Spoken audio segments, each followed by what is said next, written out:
The neon glow of my phone lit up the dim room, casting an eerie pallor on my surroundings as I swiped through profiles on Tinder. In the sea of faces, one caught my eye. A guy with a friendly smile that seemed genuine. A flicker of excitement danced in my chest as I swiped right, initiating a connection that would drag me into a labyrinth of terror. Within moments, a notification buzzed, and his name, Alex, appeared on my screen. The conversation kicked off innocently enough, with casual banter about interests and favorite movies. He seemed normal, and his charm was undeniable. The digital connection felt like a glimmer of hope in the monotony of daily life. As the conversation progressed, Alex's questions took an unnerving turn. "Did you enjoy your latte at Brew Haven yesterday?" he asked, catching me off guard. I froze, the warmth of my coffee cup suddenly replaced by an icy grip on my spine. "How did you know I was at Brew Haven?" I replied hesitantly, my fingers tapping nervously on the screen. "Oh, just a lucky guess," he responded, punctuating the message with a winking emoji. A wave of discomfort washed over me as I tried to dismiss the unease, chalking it up to coincidence. The unease, however, evolved into gut-wrenching fear when he dropped details only someone with intimate knowledge of my life could possess. "Your apartment on Elm Street must have a great view," he said, describing the exact location of my home. Panic set in as I scanned through my social media profiles, searching for any clues that might explain his uncanny knowledge. "How do you know where I live?" I typed, my fingers trembling with each letter. "Oh, I just pay attention to the little details," he replied cryptically. The hairs on the back of my neck stood on end, and a suffocating sense of dread settled in the pit of my stomach. Desperation pushed me to ask, "What color are the walls in my bedroom?" The question lingered in the digital space, hanging like a shadow as I awaited his response. "Soft lavender, right?" "Matches the curtains perfectly," he answered, devoid of any hesitation. The room around me seemed to close in, and I felt like a mouse caught in a trap. The conversation had taken a turn into a realm of horror I couldn't comprehend. My heart pounded in my chest, and fear morphed into anger. "Who the hell are you, and how do you know all this?" I demanded, my patience wearing thin. Laughter echoed in his response, a cruel and mocking sound. "I'm just someone who knows you better than you know yourself," he typed, the words leering from the screen. The digital connection that initially felt like a lifeline now shackled me to a stranger who wielded the intimate details of my life like a weapon. The charm dissolved, leaving behind a chilling emptiness that seemed to seep through the pixels of my phone. Desperate for answers, I fired off another question. "Why are you doing this?" "Because I can," he replied, punctuating the message with a sinister grin emoji. The screen became a canvas for his malevolence, each message etched in the virtual walls of my growing terror. The conversation ended with a haunting promise. "I'll be watching." The virtual connection severed, but the dread lingered, crawling under my skin like 1,000 tiny spiders. In the silence that followed, I sat alone in the dim room, my phone casting a cold glow. The digital world had become a twisted mirror reflecting a nightmare I never thought possible. Little did I know, this unsettling encounter with Alex was only the beginning of a descent into a darkness that would consume me whole. The days that followed the chilling encounter with Alex were an agonizing blur of paranoia and fear. Every notification, every message sent my heart into a frenzy. I couldn't escape the unsettling feeling that I was being watched, the line between my digital and physical existence blurring into a nightmarish landscape. I scrolled through the countless messages from Alex, each one more cryptic and disturbing than the last. He reveled in the fear he instilled, dropping details about my daily routine, my favorite haunts, and even the people I interacted with. It was as if he had become a twisted shadow, lurking in every corner of my life. One evening, as I sat in my living room bathed in the cold glow of my phone, a new message from Alex appeared. "Nice conversation with your coworker, Sarah. At the coffee machine today," he wrote, sending a chill down my spine. My eyes darted around the room, searching for an unseen presence that might be observing me. Dread knotted in my stomach as I texted back, "How do you know about Sarah?" The seconds ticked away, each one punctuated by the weight of anticipation. "Oh, I have my ways," he replied, the words hanging in the digital space like a dark omen. My mind raced, frantically trying to comprehend the nightmare I was living. Was he following me in the real world, lurking in the shadows of my every step? In an attempt to regain control, I decided to confront Sarah about the unnerving revelation. The office felt different that day. The fluorescent lights flickered ominously, casting long shadows on the sterile walls. I approached Sarah cautiously, the weight of the unspoken fear pressing on me. "Hey, Sarah," I began, trying to keep my voice steady. "Did we talk at the coffee machine today?" She looked at me, a puzzled expression crossing her face. "No, why? Did something happen?" Her concern was genuine, and I felt a pang of guilt for dragging her into the nightmare that had become my reality. I shook my head, dismissing the unease that threatened to consume me. "No, it's nothing. Just thought I might have missed something." The lie tasted bitter on my tongue, but I couldn't expose the horror that loomed over me. As the days passed, Alex's messages escalated, becoming more personal and invasive. He described my thoughts, my fears, things I hadn't shared with anyone. It was as if he had crawled into the recesses of my mind, leaving me exposed and vulnerable. One evening, the message that popped up on my screen was particularly chilling. "Your dreams are getting darker, aren't they?" He taunted, the words sending shivers down my spine. How could he possibly know the twisted visions that haunted my sleep? I decided to confide in my best friend, Rachel, hoping that sharing the burden would alleviate the suffocating weight on my shoulders. We met at our usual spot, a quaint cafe with dim lighting and a hint of comforting warmth. "Rachel, I need to tell you something really messed up," I started, my words stumbling over the gravity of the situation. She leaned in, concern etched across her face. "Alex, the guy I matched with on Tinder, he knows things. Personal things. Things I've never told anyone," I confessed, my eyes pleading for understanding. Rachel's brow furrowed, a mixture of worry and disbelief on her face. "What do you mean? How could he possibly know?" "I don't know, Rach. It's like he's inside my head, and every secret, every fear is laid bare for him to see," I explained, the weight of the revelation hanging heavy between us. As I spoke, Rachel's expression shifted from skepticism to genuine concern. "We need to do something about this. You can't let him have this power over you," she declared, her words a lifeline in the storm of terror. The cafe's ambient hum seemed to fade as Rachel and I hashed a plan to confront the malevolent force that had invaded my life. Little did we know, the horrors that awaited us were far beyond anything we could have imagined. The nightmare had only just begun. The oppressive weight of dread hung in the air as I continued to grapple with the nightmare that was Alex. His messages, dripping with malevolence, seemed to echo through the dimly lit corridors of my mind. Unable to escape the web he had spun around me, I resolved to confront this faceless tormentor and unravel the mystery that gripped my life. One evening, as the digital clock on my bedside table blinked 3:00 a.m., I received a message from Alex. "Curious about your childhood memories, aren't you?"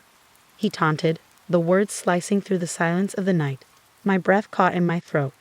How could he possibly know about the fragments of my past, buried deep in the recesses of my mind? Determined to unearth the truth, I decided to dig into my own history. Late-night sessions turned into early morning hours as I delved into forgotten photo albums and revisited the haunted corners of my memories. The revelations were staggering. Alex seemed to possess an intimate knowledge of my most guarded secrets, each piece of information a weapon aimed at my sanity. With a knot of anxiety tightening in my chest, I confronted him, my fingers trembling over the keypad. "How do you know about my childhood? Who are you?" The seconds stretched into an agonizing eternity as I awaited his response. The reply was swift and merciless. "I am the watcher in the shadows, the keeper of your darkest truths. You can't escape me." The screen glowed with his ominous words, and a cold realization settled over me. This was no ordinary stalker. This was a malevolent force that transcended the boundaries of the digital world. Desperation fueled my determination to unmask Alex, and I decided to seek help from an unlikely ally, a cybersecurity expert named Mark whom I had met through a mutual friend. His reputation for untangling the intricacies of the digital realm made him my last hope in this harrowing journey. As we sat in Mark's dimly lit home office, the glow of multiple computer screens casting a surreal aura, I recounted the chilling details of my ordeal. Mark listened intently, his brow furrowed in concentration. "So you believe this person is not just an ordinary hacker or stalker?" Mark questioned, his fingers flying across the keyboard as he initiated a series of scans. I don't know, Mark. It's like he knows everything about me, even things I've buried deep in my past. I confessed, my voice barely above a whisper. Mark's eyes flickered with a mix of concern and determination. We'll get to the bottom of this. No one should have that level of control over another person's life. His reassurance provided a fleeting sense of solace as we delved deeper into the digital abyss. The scans and investigations led us down a convoluted path, revealing a labyrinth of encrypted connections and hidden traces. Mark's frustration mounted as he encountered layers of sophisticated encryption, each one seemingly designed to protect the malevolent puppet master pulling the strings. It's like he's always one step ahead, Mark muttered, frustration etching lines on his face. I couldn't shake the feeling that Alex was not just an ordinary hacker. He was a puppeteer orchestrating a nightmare tailored to my deepest fears. As the hours ticked away, Mark made a breakthrough, uncovering a trail that led to a shadowy online forum. "This is where he's been hiding," Mark exclaimed, his eyes gleaming with a mixture of triumph and trepidation. We infiltrated the forum, our virtual presence a digital specter navigating the hidden corners of the web. The revelations that awaited us were more horrifying than anything I could have anticipated. The forum was a gathering place for those who reveled in manipulation and control, and Alex was their puppet master, a twisted deity among the digital shadows. The realization hit me like a freight train. Alex was not just an individual. He was a manifestation of a collective darkness, a faceless legion of tormentors. The forum's members hailed him as a master of psychological manipulation, and I was nothing more than a pawn in their insidious game. Mark and I exchanged a silent glance, the gravity of the situation settling between us. The nightmare had evolved beyond the confines of my personal horror story. It was a digital epidemic, infecting the minds of those who reveled in the suffering of others. As we navigated the twisted corridors of the forum, a message from Alex appeared on the screen, taunting us with his omnipresence. "You can't escape, my dear. You're trapped in a game with no rules." The revelation had shattered the illusion of control, plunging me into a darker abyss where the line between reality and nightmare blurred into a maddening kaleidoscope of terror. The revelation of Alex's true nature as a puppet master orchestrating the twisted game through the shadows of the online world sent shivers down my spine. As Mark and I delved deeper into the digital abyss, the tendrils of darkness seemed to tighten their grip, weaving a web of terror that extended beyond the boundaries of my own torment. Late nights turned into early mornings as Mark and I combed through encrypted forums and clandestine chat rooms, following the sinister trail of digital breadcrumbs left by Alex and his legion of faceless tormentors. The more we uncovered, the clearer it became that I was just one of many caught in their malevolent game. One evening, as Mark sifted through a trove of encrypted messages, a chilling revelation emerged. They're not just stalking individuals. It's a network, a sick cult that thrives on the suffering of others, he muttered, his eyes narrowing at the screen. I felt a cold sweat break out on my forehead. A cult? What do they want with us? I asked, my voice barely above a whisper. Mark sighed, his gaze fixed on the screen. It's a game to them, a sick power play. They manipulate people's lives for their own amusement, reveling in the chaos they create. And you, my friend, are their latest pawn. The room felt like it was closing in on me as the weight of the revelation pressed down. I had unknowingly stumbled into a digital underworld where my life was just a pawn in a game of psychological torment. Days turned into a blur as we navigated the twisted maze of online forums and encrypted messages. The more we uncovered, the more sinister the game became. Alex's online persona, once a charming facade, transformed into a grotesque representation of malice, taunting us with cryptic messages that hinted at an impending descent into darkness. One night, as Mark and I sat hunched over the glow of computer screens, an unsettling message appeared on the forum. "The puppet wants to cut its strings." How adorable, it read, the words dripping with condescension. I clenched my fists, frustration boiling within me. "We need to expose them, Mark. We need to bring their sick game into the light," I asserted, my voice tinged with determination. Mark nodded, his eyes gleaming with a newfound resolve. "We can't let them continue unchecked. But we need solid evidence, something that will unravel their twisted network." The plan was set in motion. We would gather enough evidence to expose the cult's activities, bringing their digital machinations into the harsh light of public scrutiny. But as the digital shadows deepened, so did the danger that lurked within them. The forum became a battleground, with each attempt to expose the cult met with a cunning countermove. Alex's messages grew more menacing, each word a dagger aimed at the heart of my sanity. "You think you can escape us? You're trapped in a labyrinth of your own making," he taunted, his words echoing in the empty chambers of my mind.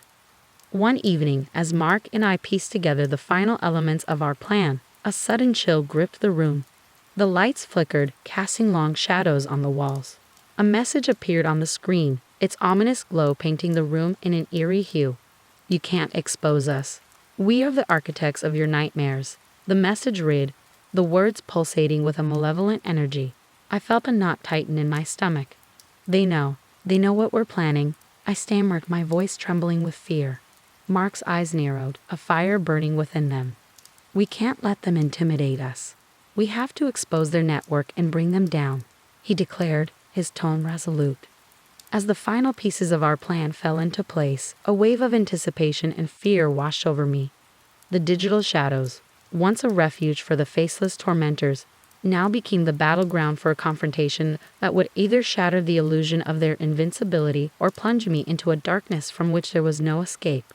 The stage was set, and the final act of this digital horror story awaited its chilling climax. The digital battleground had taken its toll, but Mark and I pressed forward, determined to expose the faceless cult that reveled in our torment. Little did I know that the nightmare would spill beyond the confines of the online realm, infiltrating the sanctity of my physical world. The ominous glow of my phone pierced the darkness one night, a new message from Alex materializing on the screen. "Your attempts are futile. We see every move you make," it read, the words echoing in my mind like a chilling refrain. Dread gnawed at my insides as I realized the line between the digital and real had blurred into a twisted tapestry of horror. The escalation of the real-world intrusions began innocuously, with eerie notes appearing on my doorstep. Each message, written with meticulous precision, seemed to mock the feeble attempts to break free from the clutches of the cult. "You can't hide," one note taunted, while another whispered, "We're always watching."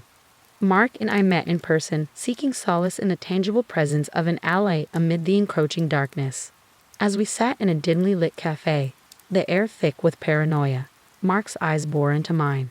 "They're trying to intimidate us, make us doubt our every move," he said, his voice laced with frustration. I nodded, the weight of the real-world intrusion settling like a tangible fog around us. "We have to keep going, Mark. We can't let them win," I asserted, my determination a fragile shield against the encroaching fear. The next wave of intrusion shattered any illusion of safety. Photographs, eerily captured without my knowledge, surfaced in unexpected places, taped to my workplace door, slipped under the windshield wipers of my car. Each image a haunting reminder that the cult's reach extended far beyond the digital confines. One evening, as I hurriedly walked through the dimly lit streets, a shadowy figure emerged from the darkness. Panic gripped me as the stranger whispered, "The puppet master sees all. You can't escape the strings." I stumbled backward, my heart pounding in my chest, the line between paranoia and reality becoming increasingly indistinguishable. Mark and I convened in a secluded park, the moon casting long shadows on the dew-kissed grass. "This is beyond online harassment. They're physically intruding into your life," Mark said, his eyes scanning the surroundings for any signs of unwelcome presence. "They're toying with me, Mark, watching my every move, infiltrating every corner of my life," I confessed, my voice a desperate plea for understanding. Mark's jaw clenched, a fiery determination burning in his eyes. "We need to expose them, not just online, but in the real world. We have to make it clear that we won't be their playthings." Our plan to expose the cult took a risky turn as we decided to reach out to local authorities. The chilling evidence of real-world intrusions was presented, the photographs, notes, and encounters detailed in a desperate plea for help. The response was a mix of skepticism and concern, as the authorities promised to investigate the extent of the harassment. As the investigation unfolded, the cult's real-world intrusion intensified. Menacing calls in the dead of night, cryptic messages scrawled on my front door, and the unshakable feeling of being watched became constant companions. The shadowy figure that had confronted me in the street appeared again, a phantom of malevolence haunting my every step. One night, as Mark and I reviewed the mounting evidence, a knock echoed through my apartment. Fear gripped me as I approached the door, cautiously peering through the peephole. A package, wrapped in black paper and adorned with a blood-red ribbon, lay on my doorstep. With trembling hands, I unwrapped the parcel to reveal a series of photographs. Moments from my past, present, and a nightmarish vision of a future entangled in the puppet strings of the cult. "They're escalating, trying to break you," Mark murmured, his voice a distant echo in the surreal silence that followed. The war between the digital and the real had reached a fever pitch, and the boundaries between the two had crumbled like a fragile facade. As the real-world intrusions pushed me to the brink of despair, the unsettling certainty dawned that there was no escape from the relentless grip of the cult. The nightmare had transcended the virtual and become an inescapable reality. The nightmarish intrusion into my life had reached an unbearable crescendo, with the cult's real-world tendrils tightening around me like an unrelenting noose. Mark and I were caught in a sinister game of cat and mouse, the line between predator and prey constantly shifting in the shadowy dance of paranoia. The unsettling messages from Alex continued, each one a venomous taunt that echoed through my mind.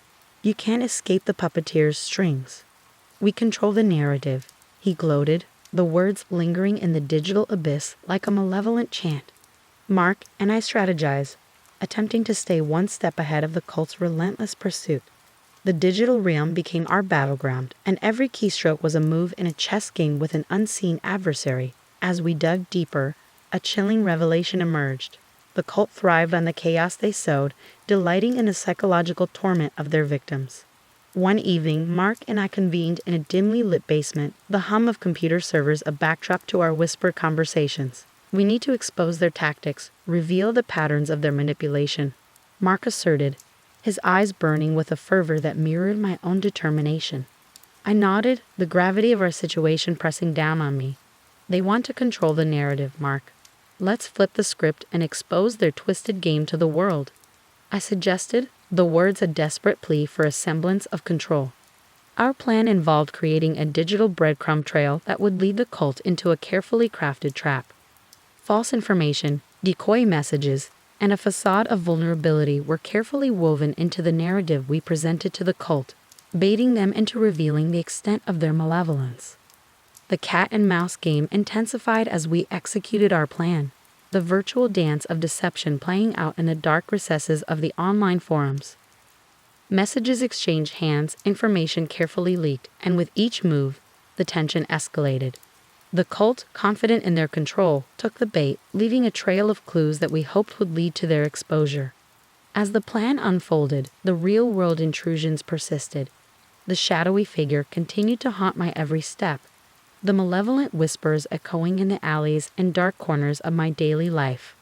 Mark and I struggled to maintain our composure, the weight of the impending confrontation pressing down on us like a suffocating fog.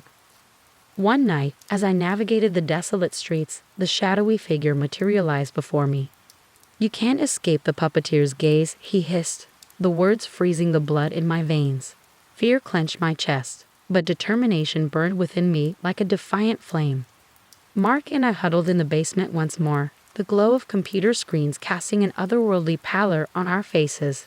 The cult's response to our orchestrated trap unfolded before us. Cryptic messages revealed a growing unease among their ranks, a realization that their meticulously constructed narrative was slipping through their fingers. "They're panicking, Mark. We're close to exposing them," I whispered, the words a fragile declaration of hope. Mark's eyes glittered with a mix of triumph and caution. "We have to keep the pressure on, expose their tactics, reveal the faces behind the masks," he urged, his voice a rallying cry in the dark. The digital battlefield erupted in a cacophony of coded messages and encrypted exchanges. As we uncovered more about the cult's members, their motivations, and the twisted pleasure they derive from our suffering, a sense of vindication washed over us. The cat and mouse game had shifted, and the balance of power teetered on the precipice of revelation. Real-world intrusions, however, continued unabated. The shadowy figure became bolder, appearing at the edge of my vision even in the daylight. "The puppeteer watches, and you dance to his whims," he sneered, the disembodied voice seeping into the fabric of my reality. With each revelation in the digital realm, The cult's grip on my life tightened. The puppeteer's strings, once an abstract metaphor, became a palpable force, manipulating my every move. The cat and mouse game had reached a fever pitch, and the lines between the hunted and the hunter blurred into a surreal nightmare from which there was no escape. The confrontation loomed on the horizon, an ominous storm threatening to shatter the fragile facade of control we had desperately clung to. The air crackled with tension as Mark and I continued our relentless pursuit of the cult, unraveling their dark web of manipulation one digital thread at a time. Our plan to expose them had set the stage for a confrontation that loomed like a gathering storm on the horizon. The cat and mouse game had reached its zenith, and the time had come for a face-to-face encounter with the puppeteer who had woven my life into a grotesque tapestry of terror. One evening, Mark and I sat in the dim glow of computer screens, poring over the latest revelations. We've exposed their tactics, unveiled their identities. It's time to confront them, Mark declared, his eyes gleaming with a mix of determination and caution. I nodded, my heart pounding in my chest. We need to end this, Mark. Bring them into the light and expose the puppeteer's twisted game. The plan involved luring the cult into a physical encounter, a meeting orchestrated on our terms. As the digital chess game played out, messages exchanged hands, and the puppeteer's overconfidence became evident. The meeting point was set. A desolate warehouse on the outskirts of town, its eerie silence serving as the backdrop for the impending confrontation. As the appointed hour approached, a mixture of fear and anticipation gnawed at me. Mark and I navigated the labyrinthine streets, the warehouse looming in the distance like a haunted citadel. The shadows seemed to whisper malevolent secrets, and the air grew heavier with each step. The warehouse, a dilapidated structure with rusting doors and broken windows, creaked in the wind as we cautiously stepped inside. The dim light filtered through the dust particles in the air, casting an otherworldly glow on the derelict's surroundings. A voice echoed through the vast emptiness, the puppeteer's taunts weaving through the silence.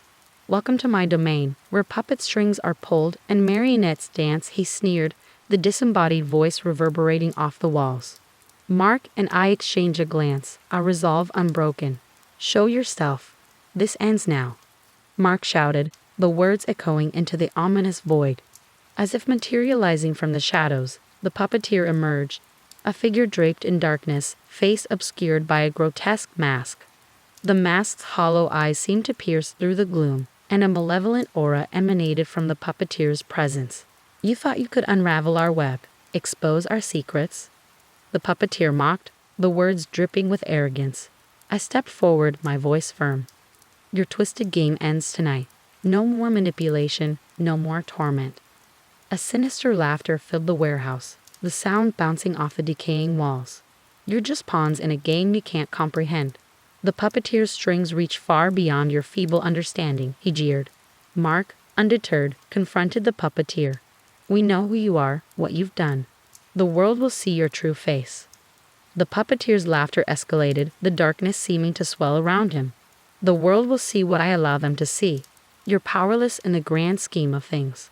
A confrontation became a battle of wills, a clash between the puppeteer's malevolent mastery and our determination to break free from the strings that bound us. Mark and I, armed with the knowledge we had unearthed, stood firm, refusing to succumb to the puppeteer's psychological machinations. In a sudden chilling twist, the puppeteer's mask contorted, revealing a distorted reflection of my own face. The revelation sent a shiver down my spine, a surreal manifestation of the psychological warfare that had ensnared me. "This is your creation, your nightmare," the puppeteer hissed, the distorted voice mirroring the torment that had defined my existence. As the words hung in the air, the warehouse seemed to warp and twist, the boundaries between reality and nightmare becoming increasingly indistinguishable. Mark and I stood on the precipice of a revelation that threatened to plunge us into an abyss from which there might be no return. The encounter had unveiled a grotesque mirror, reflecting the darkest corners of my psyche. The puppeteer's revelation hinted at a connection between us that transcended the digital and delved into the realms of the supernatural. The final act of the horror story was about to unfold, and the true nature of the puppeteer's game awaited its unsettling climax. The warehouse, bathed in an eerie glow, seemed to pulse with a malevolent energy as the puppeteer's distorted revelation echoed through the cavernous space. Mark and I stood frozen, the air thick with the weight of a revelation that defied logic and reason. The puppeteer, the distorted mask now an unsettling reflection of my own face, taunted us with a malevolent grin. You thought you could escape the puppeteer's grasp? Foolish mortal, the strings that bind you are woven from the fabric of your own fears. I stumbled backward, my mind reeling from the revelation. What? What do you mean? I stammered, the walls of reality crumbling around me. Mark, his eyes wide with a mix of disbelief and horror, demanded answers. Who are you? What is this twisted game you're playing? The puppeteer's laughter echoed through the warehouse, a cacophony of madness that seemed to seep into the very foundations of our sanity. I am the reflection in the mirror, the darkness that lurks within. You created me with your fears, and now you're trapped in the nightmare of your own making. The realization hit me like a freight train. The puppeteer, this grotesque manifestation of malevolence, was not an external force tormenting me. It was an entity born from the depths of my own subconscious. The twisted game, the digital labyrinth, the real-world intrusions. All were projections of my deepest fears and anxieties. I created you. I whispered, the words a feeble attempt to grasp the incomprehensible truth. The puppeteer's distorted voice echoed with a mocking tone. Every fear, every insecurity, every twisted thought, they birthed me. I am the embodiment of the darkness you tried to bury. Mark, his expression a mix of concern and disbelief, gripped my shoulder. We need to break free from this nightmare. It's all in your mind. You can control it. The puppeteer's laughter intensified, drowning out Mark's reassurances. You can't escape, my puppet. The nightmare is a part of you, and you are a part of the nightmare. Desperation fueled my determination to break free from the puppeteer's psychological grip. No more games. I reject you. I reject the nightmare, I declared, my voice rising with defiance. The warehouse walls seemed to ripple, the distorted reality warping and twisting. Mark and I stood firm, refusing to succumb to the puppeteer's taunts. As the echoes of laughter faded, the malevolent presence dissipated, leaving behind an unsettling stillness. Mark, his gaze unwavering, spoke words of encouragement. You confronted the darkest corners of your mind. The puppeteer's power lies in your fears. Now it's time to regain control. I nodded, the weight of the revelation still heavy on my shoulders. The nightmare, though born from my own psyche, had taken on a life of its own, becoming an entity that tormented me with the twisted manifestations of my inner demons. As we left the warehouse, the world outside seemed to shift back to a semblance of normalcy. The shadows, once suffused with malevolence, now danced innocently in the dim light.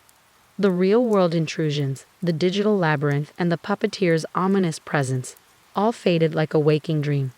Mark and I walked through the desolate streets, the echoes of the puppeteer's twisted revelation lingering in our minds. You faced your own fears in the most surreal way possible. It's a testament to your strength, Mark said, his words a comforting anchor in the aftermath of the psychological storm. The nightmare had ended, but its echoes reverberated within me. The puppeteer, a creation of my own subconscious, had left scars that would take time to heal. As we navigated the uncertain path ahead, I couldn't shake the lingering question, was the puppeteer truly vanquished, or did it lie dormant, waiting for the opportune moment to resurface? The final twist in this harrowing tale was not one of external malevolence, but an internal struggle against the demons within. The puppeteer's legacy would forever be etched in the recesses of my mind, a haunting reminder that the line between reality and nightmare is a fragile thread that can be easily unraveled by the fears that lurk within us all.